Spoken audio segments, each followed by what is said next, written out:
Siapa kat sini paling comel? Dia. Betul ke awak paling comel? Betul lah kot. Jangan cakap. Saya tak cakap. Cuti je awak comel?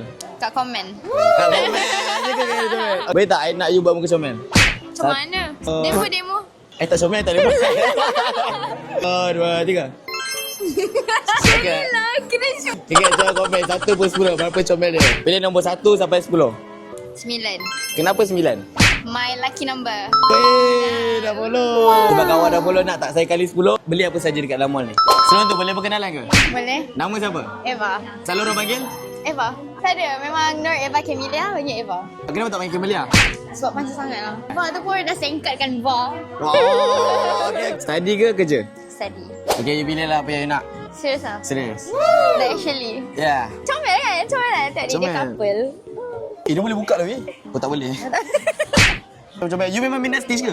Haa, saya ada comel. Comel. Saya pun comel. Saya ada comel. Okay, 10 saat. Oh, dah. Selalu sampai air. Oh. Okay, disebabkan you pilih ni, apa nama you nak bagi kat dia? You nak panggil dia nama apa? Tidur. Tidur. Panggil tu nama untuk dia. Lilo. Oh, kenapa Lilo? Tak tahu. Kita bayar. Lilo lah. Jom. Let's go. Yeah, dah beli. Apa perasaan dibelanjakan? Kau fly happy. Aku gila. Comel. Tommy lah Bubu, kenapa pilih Stitch? Sebab I tak ada stage lagi. Dia lagi comel daripada you lah. Of course.